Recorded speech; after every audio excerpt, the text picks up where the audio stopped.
Coach, why don't you just get us started with some general thoughts about the 2013 season? Definitely excited about 2013.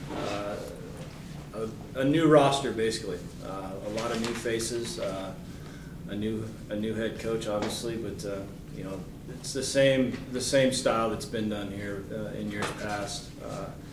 I like the way we've gone about our winter workouts as we've headed, and we're finally outside now, so it's exciting to get the guys outside on the field and get ready for this weekend. But I think we've got a good group this year. They did very well in the classroom fall semester, so that's exciting for me, and we're ready just to play a team with a different colored uniform. All right, if you guys want to dive right into questions, that's fine with me. Jeremiah, what's the strength do you believe the strength is of this year's team? Pitching. We have some depth on the mound. We have a few guys on the back end that we're still trying to get healthy, but once we get those guys, I think we're going to be very deep on the mound. We got 4 very good starting pitchers. Obviously, when you return the 2 top guys from last year, you're excited for that. And then with some of the guys that we've added in, it's going to be an interesting pitching staff. Do you have a rotation set yet? Do you have an idea of who's going to be in what role? Yeah, we do. You know, with Anthony Armanino coming back and Michael Noteware, those will be our 2 frontline guys. And then behind them will be Cordell Green, transferred from the University of Washington, and then Garrett Wilson for this opening weekend. And there's probably 3 other guys that, as we progress through this season, that might have the opportunity to start for us also. But just going off of what we've seen throughout the fall and in our winter workouts, those 4 have stepped forward and secured those spots for this weekend, and then we'll see how it goes. We still have some guys that, like I said, are getting a little bit healthy. Carson Nyland has shown very well throughout fall and in winter. Got a little dinged up with his arm. He's bouncing back from that, but when he gets fully healthy, he could be very interesting. Being outside, how have they looked so far outside? Is it you were pretty encouraged by what you saw doing the inside stuff? How's it looked outside? It's been okay. There's been some things that you know they've been inside so much. The game just isn't that quick inside. It's a different feel, obviously. And now that we've got them out, we were out this weekend and yesterday also. They're starting to get a little bit better feel. We've had them under the lights a couple times and just getting used to kind of the sky, really, with our outfielders and, you know, being on the dirt and the different things. But it's been pretty good so far. And when did you first get out there? Oh, middle of last week. Okay. Yeah. So it's, you know, once the snow melted and it started defrosting, you know, the ground, you know, there's a week there the ground was still frozen, and so defrost and then it'd be mud, and we just couldn't get out there. But how the weather's turned has really given us the opportunity to move around, so it's been good.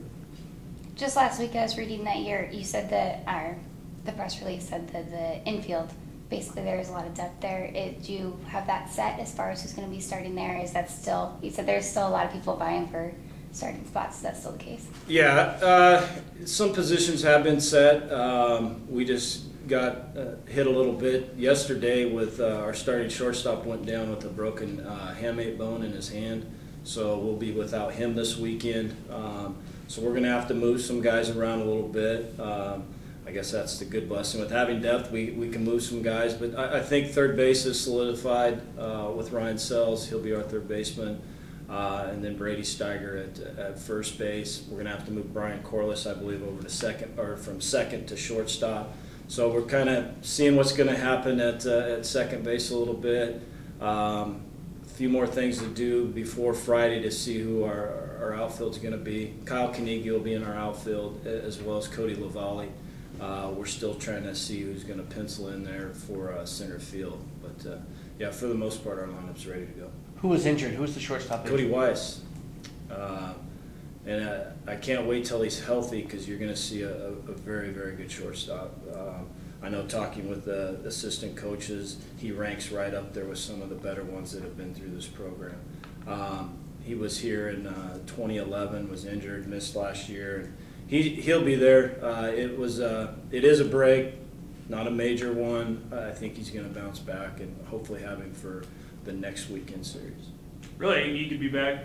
Just miss this first weekend and be back now. That's what they're saying. They're looking to see if there's any ligament damage or tendons or something like that. But from what the doctor said, it was pretty positive with the time. How are you kind of settling in as head coach and getting your team all together and just getting ready for the season? I'm settled in. It's and the blessing is the players that we've had have made it an easy transition, and all the people involved have made it just a smooth transition to get this thing going. And we're excited. I know I'm very excited to get out there and play and see the guys move around. But no, we're ready as a staff and as a team.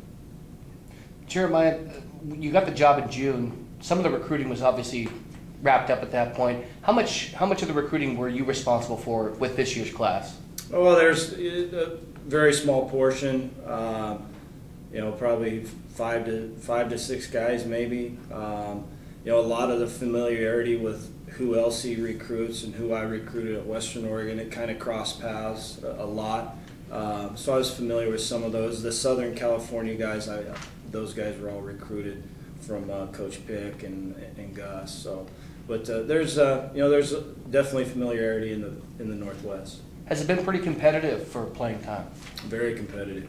I was talking to the staff the other night of, in my 7-8 years at Western Oregon, we never had that depth that I've seen here. And so it's been fun. It makes you got to play your best every day in practice, or some guy's going to pass you. So I think the competition level's been very high.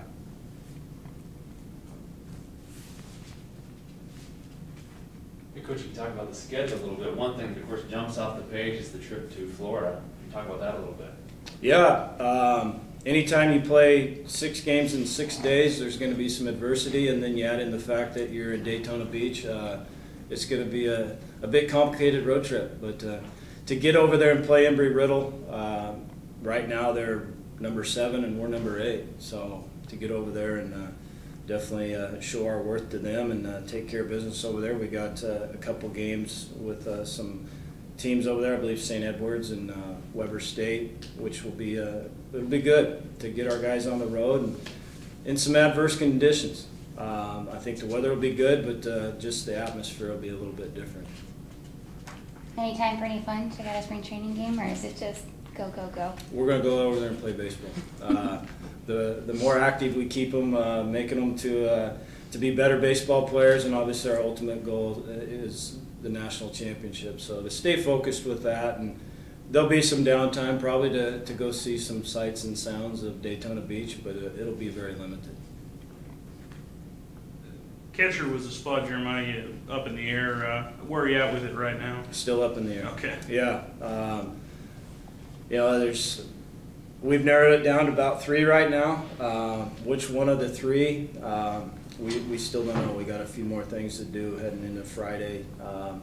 But I think our 3 options will be very good. We're still kind of stuck in the spot where we need to see offense out of one of them. But it'll get there. I think as we progress through the season, we'll have 2 guys step forward and take over that role.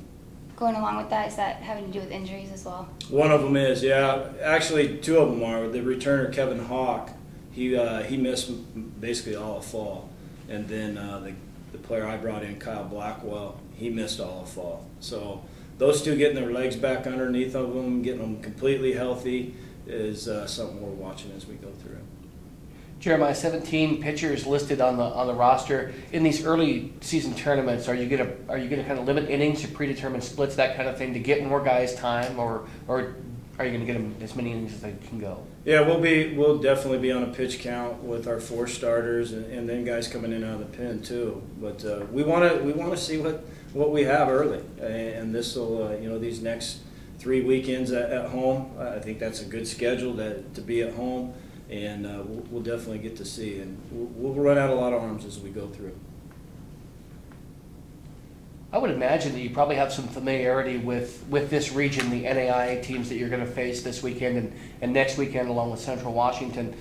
Do you have familiarity with the teams? What do you know about them? I basically know their head coaches, but as far as their personnel, it's great to have the staff that was here last year to kind of fill me in on that piece. I know this, they're going to come gunning for us. Looking at some of the guys that they brought in with Concordia, I don't know much about UBC, but with Concordia, there's definitely some familiarity with the recruits they have, how they play as a team. That's going to be new for me.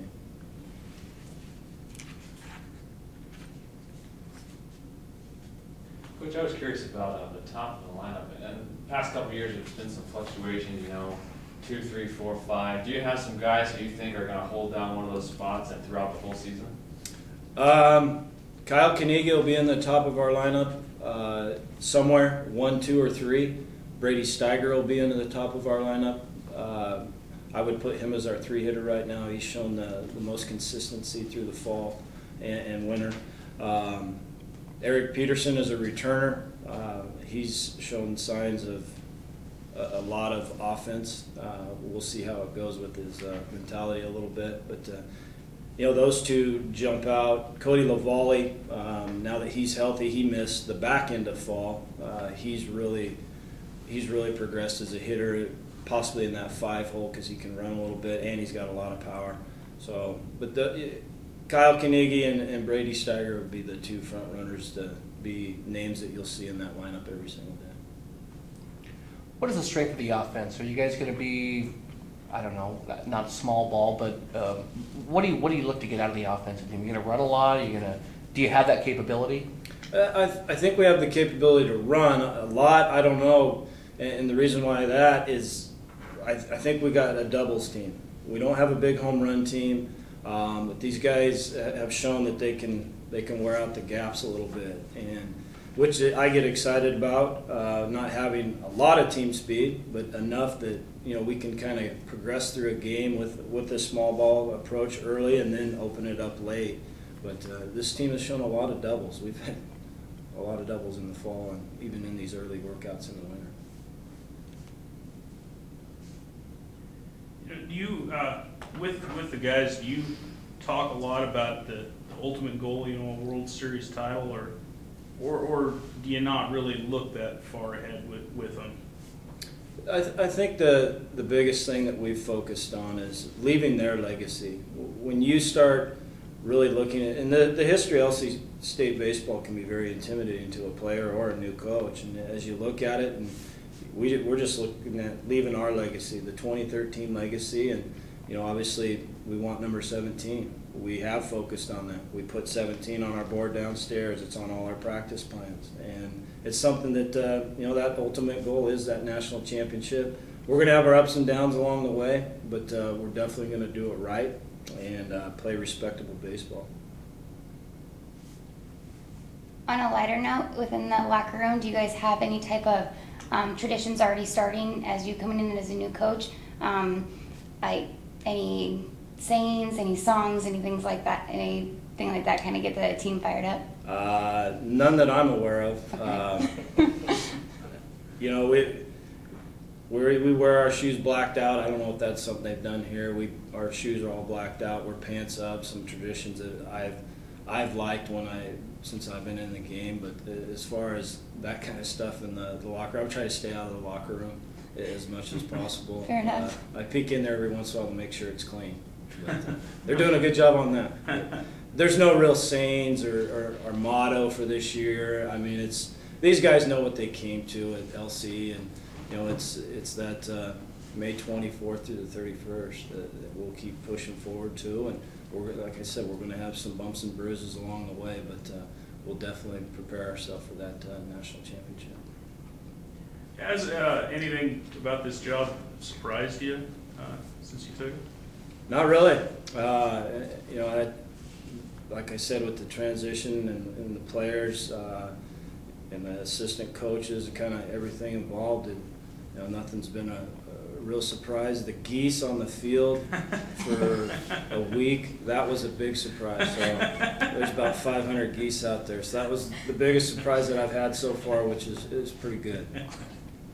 Now, how'd you guys scare them off? Were you Did you just walk out there, or did you? I sent my 2 boys, Luke and Cal, and they went running across, and boy, it was quite the sight. And when seriously, there's about 500 geese out there, and when those took off, it was a lot of noise, and the kids had fun with it. But, yeah. Put them to work, huh? Yeah. I'm gonna take a stab at the cheesiest segue ever, but your pitching staff's gonna probably put a lot of goose eggs on the board, right? I mean, I like that. Yeah, talk about your pitching staff some, because I like the way the top end of it really is looking. Yeah. Well, I think the big thing is that really jumps out is, you know, with Anthony Armanino starting our weekend off, 10-1 last year, 1.99 ERA against aluminum bats. That's pretty impressive. And to have him to start the weekend, and you know, that's a huge boost for the whole staff, that he's going to set the bar pretty high. And he's a veteran. He knows how to pitch. One of the smartest pitchers I've seen in the game. You know, to back him up with another senior and Michael Noteware, and then back Noteware up with another senior and Cordell Green. There's 3 guys right out of the chute that are pretty tough. And Cordell has some experience at the D1 level. He was drafted out of high school. I mean, he's a big-time arm. And then from there, with Garrett Wilson, had a lot of success at the junior college level down in California. Pitched up in Alaska this summer, and he's been on that stage against quality opponents. And then your bullpen with possibly Carson Nyland being a starter out of the bullpen. He's had a lot of experience. Stephen Thompson, a JC transfer from Mission College down in San Francisco, was, you know, a big-time arm coming out of there. So there's, you know, 6 guys right there that are pretty good, that would probably be number 1s on a lot of teams around, not only in the Northwest but across the nation. And then, you know, with David Maria, another arm from Cuesta College down in California. And it just keeps getting to Garrett Tigerson, a returner from last year. We tweaked his arm slot a little bit, and I think he's got a chance to be very effective for us. So, you know, there's a lot of different options, a lot of different arm slots, which is kind of neat for me. We're not all just right-handers that throw over the top. We've got a couple sidearm guys, some 3/4 arm guys, and some guys that have a unique ability to throw 2 to 3 different pitches, and a very, very good defense behind them. Somewhat unusual in this program, Jeremiah, you've got some guys listed as position players and pitchers. How many of those guys do you think are going to see the mound, and do you plan on using them? Yeah, Ryan Sells is the first one that jumps out.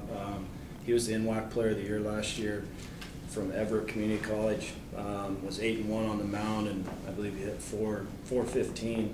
He's a true 2-way guy for us. How we'll use it as we go through will kind of be depending on some of the health of our bit more polished guys, but Ryan will see innings for sure.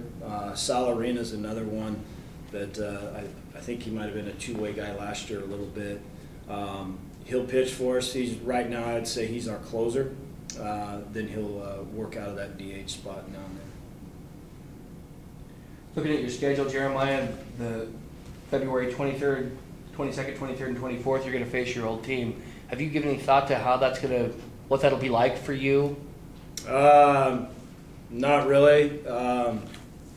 It's another team on our schedule. I guess the plate meeting might be a little bit different, but other than that, with my former assistant being the head guy, I've been asked that question a lot, and you know, it's about playing your next game, and whoever falls on that schedule is our next game.